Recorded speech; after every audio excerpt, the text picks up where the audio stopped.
Now from this lecture onwards हम लोग बात करने वाले हैं the last unit of the subject unit number 5 right. और इस यूनिट नंबर 5 में अगर बात करूं तो that is completely off frequency domain. तो सबसे पहले इस लेक्चर में जो बात करने वाले हैं that is frequency response specification की फ्रीक्वेंसी रिस्पांस क्या है और कौन-कौन सी स्पेसिफिकेशन यहां पे हो सकती है, उनके क्या रिलेशनशिप है with the second order system जो हमने पढ़ रखा है राइट। तो चलिए अपना लेक्चर स्टार्ट करते हैं on frequency domain specifications. So frequency domain specification यानी फ्रीक्वेंसी रिस्पांस की क्या-क्या स्पेसिफिकेशन है। जैसे हमने एक टाइम रिस्पांस देखा था, फिर remember unit number 3 time response and there are various specification like rise time, delay time. Same यहां पे फ्रीक्वेंसी रिस्पांस है और उसकी स्पेसिफिकेशंस है। तो अगर फ्रीक्वेंसी रिस्पांस की बात करें तो फ्रीक्वेंसी रिस्पांस हम ऑलरेडी बहुत बार पढ़ चुके हैं। लाइक आपने लास्ट सेमेस्टर पूरा आईसी पढ़ा था फिल्टर्स के केस में। That is frequency response is frequency versus gain curve. तो here is frequency denoted by omega and this is the gain in decibel that is not by A. So यहां पे एक normal practical gain को consider किया गया है कि practical response हमारा कैसा है, वो प्रैक्टिकल रिस्पांस ऐसा है। अब इस रिस्पांस में क्या स्पेसिफिकेशन हो सकती है, इस रिस्पांस में क्या-क्या चीजें डिफाइन कर सकते हैं। तो फिर रिमेंबर आप लोगों ने एक कंडीशन पढ़ी थी, एक फ्रीक्वेंसी पढ़ी थी that is called cut off frequency. जी हां, कट ऑफ फ्रीक्वेंसी का मतलब होता था वो फ्रीक्वेंसी जहां पे गेन हमारा कितना हो जाता है, जहां पे गेन हो जाता है 1/√2 of its maximum value right. तो अगर मैं यहां पे मैक्सिमम वैल्यू 0 dB लिखा है नॉट dB, तो अगर 0 डेसिबल को नॉर्मल वैल्यू में कन्वर्ट करेंगे तो दिस इज इक्वल टू 1। अगर आप इसका एंटी लॉग करें तो एंटी लॉग ऑफ 0 वैल्यू होती है राइट। तो this is equal to 1। So that means यहां पे वैल्यू क्या है, यहां पे वैल्यू 1 है। और अगर इस 1 का 1/√2 करूं तो हमें मिलता है 0.707 राइट। अगर आप इस 0.707 को डेसिबल में कन्वर्ट करेंगे इसका लॉग लेंगे तो that is approximately 3 dB right, -3। सो इसलिए यहां पे बोला है 0.707 और -3 dB। तो वो फ्रीक्वेंसी जहां पे आपकी मैग्नीट्यूड की वैल्यू उसकी मैक्सिमम वैल्यू से 3 dB लेस हो जाती है, सिंपली 0.707 हो जाता है, 1/√2 के इक्वल मैग्नीट्यूड हो जाता है, उस वैल्यू को क्या बोलते थे, जी हां, उस वैल्यू को बोलते थे cut off frequency. Remember cut off frequency याद है आपको, आपने फिल्टर्स में पढ़ रखे लो पास हाई पास सबने आपने कट ऑफ फ्रीक्वेंसी का value at which filter gain is approximately equal to 0.707 of its maximum value right. तो that is called cut off frequency. तो कट ऑफ फ्रीक्वेंसी में यहां पे अगर आप इस पॉइंट को देखेंगे तो this is cut off frequency जो यहां पे ओमेगा बी से शो किया है। अब now what is omega B वो मैं अभी आगे चल के आपको बताऊंगा। बट नेक्स्ट डेफिनेशन जो यहां पे सबसे पहले डेफिनेशन आती है that is this omega R. Now what is this omega R? Omega R stands for resonant frequency. जी हां, रेजोनेंट फ्रीक्वेंसी कौन सी है, अगर आप कर्व से देख पा रहे हो तो वो फ्रीक्वेंसी जहां पे गेन अपनी मैक्सिमम वैल्यू पे राइट। आपने यहां पे देखा यहां पे गेन की वैल्यू कितनी है 1 है, बट अगर इस पॉइंट पे हम देखें तो this point is have maximum value of gain. तो जिस पॉइंट पे गेन की वैल्यू मैक्सिमम है उस पर्टिकुलर फ्रीक्वेंसी को मैं क्या बोलूंगा, resonant frequency right. This is the first specification. And at resonant frequency the value of the gain, the maximum value of the gain, जो मैक्सिमम वैल्यू ऑफ गेन है यानी peak value है, इस peak value को हम बोलते हैं resonant peak that is not by MR right. तो अगर इस पॉइंट पे मैग्नीट्यूड को शो करेंगे तो this is called MR that is the maximum value of magnitude is known as resonant peak right. तो दो स्पेसिफिकेशन हो गई। थर्ड मैंने भी आपको बताई थी that is cut off frequency, वो फ्रीक्वेंसी जहां पे आपका मैग्नीट्यूड 0.707 और 3 dB लेस हो जाता है। अब अगर मैं इस पर्टिकुलर रिस्पांस की बात करूं तो इस पर्टिकुलर रिस्पांस में क्या हो रहा है आप देखेंगे, ये जो आपका कट ऑफ पॉइंट है और इस कट ऑफ पॉइंट से अप टू 0 फ्रीक्वेंसी तक राइट, इस पर्टिकुलर पॉइंट तक आपका गेन क्या है, आपका गेन जो है वो 3 dB से ऊपर ही है, मतलब 0.707 वैल्यू से ऊपर रहता है राइट। तो this is particular called what, this is particular called pass band. और जो रेंज ऑफ फ्रीक्वेंसी हम पास ऑन करते हैं उस रेंज ऑफ फ्रीक्वेंसी को क्या बोलते हैं, बैंडविड्थ राइट। तो अगर मैं केवल इसी कर्व की बात करूं तो इस कर्व में ये मुझे पास बैंड दिखाई दे रहा है राइट, क्योंकि ये हमने इसके पहले नेगेटिव साइड में नहीं दिखाया है, फ्रीक्वेंसी नेगेटिव नहीं है। तो अगर यहां से स्टार्ट करें तो up to this point and up to this from this 0 frequency to this omega B is what is your bandwidth. इसलिए यहां पे जो ओमेगा बी है this is nothing but omega B is equal to omega C in this particular curve. क्यों? क्योंकि omega C क्या है, that is called cut off frequency. Cut off frequency क्या होती है, जहां पे वैल्यू आपकी 0.707 के इक्वल है। तो इस पर्टिकुलर फ्रीक्वेंसी से पहले तो और 0.707 के ऊपर है, यानी कि ये रेंज हो गई जिसमें कि आपका गेन 0.707 से ऊपर है और फिर मैक्सिमम वैल्यू, इसी चीज को हम बोलते हैं bandwidth right. What is the definition of bandwidth अगर आपको लिखने को आती है तो it is defined as the range of frequencies in which the magnitude of the system यानी कि response is higher than 70% of its maximum value. This is the 70% minus 3 dB और 0.707। या आप इसे ऐसे भी डिफाइन कर सकते हैं जैसे मैंने सेकंड एक्सप्रेशन दिया, it is defined as the range of frequency over which the magnitude does not drop below -3 dB of the maximum value of the gain. -3 dB से लेस नहीं आएगा, दैट इज द रीजन कि यहां पे ये omega C है basically जहां पे गेन 0.707 होता है, बट यही फ्रीक्वेंसी रेंज आपकी क्या बन जाएगी, बैंडविड्थ, क्योंकि bandwidth is equal to omega C minus 0 and that is equal to omega C right. So what is the definition of cut off frequency अगर आपको लिखनी है तो cut off frequency definition of frequency at the magnitude is 3 dB below its 0 frequency value is called cut off frequency. तो these are the specification जो यहां पे frequency response से रिलेटेड है, रेजोनेंट पीक क्या है, रेजोनेंट फ्रीक्वेंसी क्या है, बैंडविड्थ क्या है, यही सब चीजों के एक्सप्रेशन हमें आगे चल के ड्राइव करने हैं। अब यहां पे जो एक्सप्रेशन ड्राइव किए जाएंगे उसमें यहां पे नेक्स्ट टॉपिक में जाता है that is called correlation between time and frequency response specification. जी हां, अगर ये डायग्राम आपको देख रहे हो तो ये डायग्राम आपका वही सेकंड ऑर्डर सिस्टम है ठीक, जिसमें ट्रांसफर फंक्शन में क्या कैलकुलेट किया था, cs upon r is equal to omega n square divide by s square plus 2 zeta omega ns plus omega n square, जहां पे ओमेगा क्या होता था, यहां natural frequency of oscillation right, omega n and zeta is called damping factor. तो ये हमारे दो फैक्टर्स थे जिन पे बेस्ड हमने टाइम रिस्पांस स्पेसिफिकेशन पढ़ा था, फिर चाहे वो tr है या dp है या ओवरशूट है, all the formulas are derived in terms of these two factor omega n and zeta.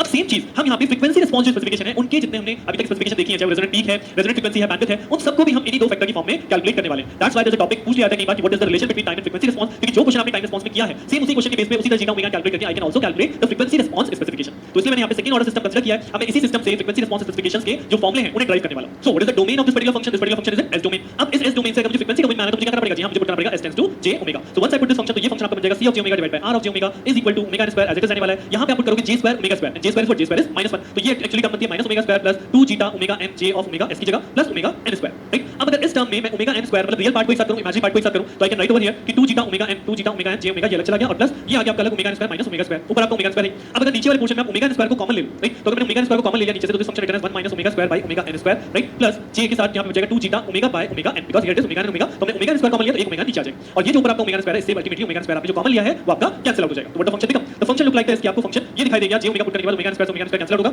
1 upon 1 minus omega by omega whole square plus j 2 zeta omega by omega n right. Now अब इस function को further solve करने से पहले जो यहां पे value बनी है this omega by omega n, now this is called normalised frequency. What is called normalised frequency and this is noted by a factor mu. तो हम यहां पे फैक्टर को म्यू से नोट करेंगे, mu is called normalised frequency right, mu is equal to omega by omega. तो जब मैं यहां पे म्यू को रिप्लेस करूंगा तो जाएगा 1 ओवर 1 माइनस म्यू स्क्वायर, तो this is 1 over minus mu square plus j2 zeta mu, तो प्लस j2 जीटा म्यू। तो this is the function in frequency domain जिससे आगे हमें अपना सॉल्यूशन अपना स्पेसिफिकेशन ड्राइव करनी है। नाउ स्पेसिफिकेशन ड्राइव करने के लिए यहां पे आप दो वैल्यू हमेशा कैलकुलेट करना शुरू करेंगे। इस पूरी यूनिट के अंदर आपको बहुत ही ज्यादा यूज होने वाली है, दैट इज कि जब हम एक पर्टिकुलर फंक्शन गिवन है इस पर्टिकुलर फंक्शन से हम इसका मैग्नीट्यूड और फेज कैसे कैलकुलेट करते हैं। Now if you remember this is a complex number, तो कॉम्प्लेक्स नंबर का अगर मैं कहता हूं a + jb है इसका मैग्नीट्यूड कैलकुलेट करना है तो this is simply a square plus b square. तो real part square plus imaginary part square. और अगर मुझे इसका एंगल कैलकुलेट करना है तो angle is given by tan inverse imaginary part upon real part, that is tan inverse b by a। वही same चीज यहां पे अप्लाई कर दीजिए। अब अगर आप इस फंक्शन को देखेंगे तो ये लिखा जा सकता है 1 प्लस 0j। अब 1 प्लस 0j का अगर मैं मैग्नीट्यूड कैलकुलेट करूं तो ये होगा 1 का स्क्वायर प्लस 0 का स्क्वायर, राइट, डिवाइडेड बाय ऐसे नीचे का करेंगे आप तो नीचे वाले का हो जाएगा 1 माइनस म्यू स्क्वायर का whole square plus 2 zeta omega whole square, right. तो यही वैल्यू यहां पे लिखी हुई है। The magnitude of the above relation above function is 1 upon under root of 1 minus mu square whole square plus 4 zeta square mu square, right. Similarly the next function is theta, that is the phase angle. तो phase angle कैसे calculate होगा? अब अगर ऊपर वाले part का phase देखेंगे तो tan 1 प्लस 0j है तो ये क्या हो जाएगा tan इनवर्स इमेजिनरी पार्ट क्या है 0 डिवाइड बाय 1 डिवाइडेड बाय नीचे वाले पोर्शन का tan इनवर्स क्या होगा? tan इनवर्स इसका इमेजिनरी कौन है 2 zeta omega divided by 1 minus mu square, right. अब यहां पे एंगल को एंगल से डिवाइड करना है। If you have heard angle multiplication और डिवीजन, तो एंगल 30 को अगर मुझे एंगल 50 से डिवाइड करना है तो बेसिकली नीचे वाला एंगल क्या होता है? ये नीचे वाला एंगल ऊपर जाके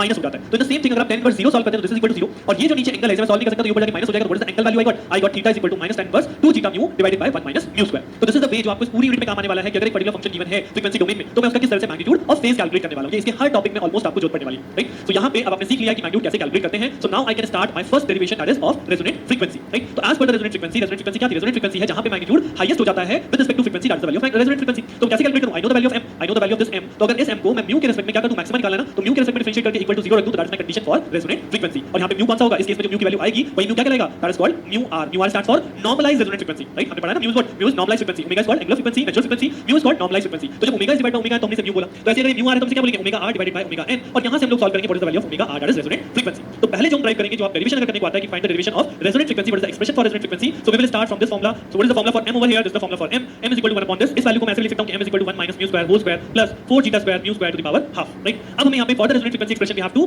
maximise the m value, that means मुझे फार्मूला लगाना है dm by dmu। तो मैं इसे mu के रिस्पेक्ट में डिफरेंशिएट करूंगा तो सबसे पहले स्टेप क्या हो जाएगी? यहां पे हो जाएगा हाफ, हाफ सबसे पहले माइनस हाफ बनेगा ना, देखो नीचे से क्या है तो माइनस हाफ, देन उसके बाद इस वैल्यू का जब माइनस हाफ माइनस 1 करेंगे तो हो जाएगा माइनस 3/2, ये वैल्यू एज इट इज है। उसके बाद अंदर वाली वैल्यू को डिफरेंशिएट करेंगे 1 minus mu square का होल स्क्वायर, इसको डिफरेंशिएट करेंगे तो हो जाएगा twice into 1 minus mu square। उसके बाद 1 minus mu square को डिफरेंशिएट करेंगे तो 1 का 0 और minus mu square का minus 2 mu, राइट। उसके 4 zeta square mu square को mu के रिस्पेक्ट में डिफरेंशिएट करूंगा तो हो जाएगा 8 zeta square mu is equal to 0। Now after this because this expression equal to 0 तो यहां से आपका माइनस हाफ 0 के रिस्पेक्ट में खत्म हो जाएगा, this value is equal to 0 तो ये भी वैल्यू खत्म हो जाएगी। यानी ये जो पर्टिकुलर वैल्यू बची है इसको हमें सॉल्व करना है। अगर इसको मैं सॉल्व करूं मल्टीप्लिकेशन कर लेते हैं तो दिस 2 minus 2 mu square जिसकी फर्दर मल्टीप्लाई minus 2 mu पे होनी है plus 8 zeta square mu is equal to 0। Then हम फर्दर मल्टीप्लाई करते हैं तो ये हो जाएगा minus of 4 mu then plus of 4 mu square then plus of 8 zeta square mu is equal to 0, right. अब इसमें क्या कॉमन ले सकता हूं? जी हां, इसमें जो टर्म कॉमन आ रही है that is 4 mu we can common, तो ये हो जाएगा -1 यहां पे बचेगा, ये आपका 4 mu क्यूब है तो यहां पे बचेगा आपका माइनस, आपने प्लस 4 mu कॉमन लिया तो यहां पे आपका बचेगा plus that is mu square then plus 8 of 8 की जगह पे बचेगा 2 zeta square is equal to 0, right. अब यहां 4 mu 4 तो इक्वल टू 0 हो गया, लेकिन क्या mu 0 हो सकता है? जी नहीं, क्योंकि यहां पे mu 0 नहीं हो सकता तो कौन सा फैक्टर 0 लेके चलेंगे? जी हां, -1 plus mu square plus 2 zeta square is equal to 0। ये वैल्यू 0 लेके चलेंगे, इस वैल्यू 0 का मतलब what is the value of mu square become mu square इस साइड जाएगा तो ये वैल्यू मुझे करनी पड़ेगी 1 minus 2 zeta square and what is the value of mu becomes under root of 1 minus 2 zeta square। तो how we get the expression for resonant frequency? Simple, magnitude को हमने पहले ड्राइव किया, एक सेकंड ऑर्डर के फॉर्मूले में j is equal to j omega, magnitude calculate किया, उस मैग्नीट्यूड को हमने डिफरेंशिएट कर दिया, I got this equation mu is equal to this। तो what is this mu value? This mu is basically mu r, राइट। This mu is basically mu r, this is called normalised resonant frequency. और जैसे कि मैं आपको बता था this mu r is equal to what? Omega r by omega n। तो what is the value of omega r? Omega r value हो जाएगी omega n multiply by this value, so this is the value of resonant frequency, omega r is equal to omega n under root of 1 minus 2 zeta square। आप देख सकते हैं इस expression में कि this expression only belongs to omega n and zeta, तो वही दो फैक्टर हैं जिन पे आपकी ओमेगा की वैल्यू डिपेंड कर रही है। Now this is the resonant frequency. अब अगर रेजोनेंट फ्रीक्वेंसी आ गई तो what is the formula for resonant peak? जी हां, पीक कैसे कैलकुलेट करूं? यानी मैग्नीट्यूड की वैल्यू किस फ्रीक्वेंसी पे? एट ओमेगा r, यानी कि omega r is what? That is omega under root 1 minus zeta square। या अभी हमने कैलकुलेट करा normalised frequency mu r is equal to 1 minus 2 zeta square। तो अगर मैग्नीट्यूड के फॉर्मूले में हम कैलकुलेट करते हैं at the value mu r तो वही वैल्यू क्या मिल जाएगी हमें? वही वैल्यू मिल जाएगी maximum peak value, right. So that means अगर मैं इस फॉर्मूले के अंदर जो मेरा मैग्नीट्यूड का फॉर्मूला है that is 1 upon under root of 1 minus mu square whole square plus 4 zeta square mu square, इसको मैं कैलकुलेट करूं eight mu is equal to mu r, और mu r की वैल्यू में क्या रखी है? That is under root of 1 minus zeta square। अगर इस वैल्यू को उठा के यहां पे प्लेस कर दें, I got the value of resonant peak. तो सिंपली इस वैल्यू को यहां पे उठा के प्लेस कर दीजिए, what is the value become? यहां पे अगर आपका mu square है तो यहां पे mu square की जगह रखेंगे तो हो जाएगा 1 minus 2 zeta square, तो this become 1 minus 2 zeta square, अपनी जगह पे होल स्क्वायर है plus 4 zeta square mu square, तो 4 zeta square और फिर mu square की वैल्यू पुट कर दी। नाउ अब अगर इसे फर्दर सॉल्व करें तो this can be done as under root of इसको अगर आप सॉल्व करें तो 1 से 1 कैंसिल आउट हो गया और ये बचा -2 zeta square whole square and this become 4 zeta की पावर 4। फर्दर अगर इसे मल्टीप्लाई करें तो ये बनेगा 4 zeta square और ये बनेगा माइनस ऑफ 8 zeta की power 4, right, whole under root. तो 4 zeta 4 minus 8 zeta 4 क्या बचना चाहिए? नीचे बच गया 4 zeta square minus 4 zeta की पावर 4, यानी कि मैं क्या कॉमन ले सकता हूं? मैं कॉमन ले सकता हूं 4 zeta square। तो 4 zeta square का मतलब this become 1 minus zeta square, right. अब ये पूरा होल अंडर रूट में, राइट। तो अगर 4 zeta square अंडर रूट में तो बाहर आके कैसा हो जाएगा? जी हां, 1 by 2 zeta under root of 1 minus zeta square। This is the value of resonant peak mr is equal to, right. तो रेजोनेंट पीक क्या है? इस वैल्यू जहां पे हमने रेजोनेंट फ्रीक्वेंसी ड्राइव की है उस रेजोनेंट फ्रीक्वेंसी को केवल मैंने वैल्यूज में पुट कर दिया मैग्नीट्यूड के फॉर्मूले में, I can drive the value of resonant peak, right. तो दो आपके डेरिवेशन हो चुके हैं, दोनों स्पेसिफिकेशन के लिए हमने देख लिया what is the expression for resonant peak and what is the expression for resonant frequency. इस लेक्चर में यही तक रखते हैं, नेक्स्ट लेक्चर में हम लोग नेक्स्ट स्पेसिफिकेशन की बात करेंगे दैट इज कॉल्ड बैंडविड्थ की बात करेंगे।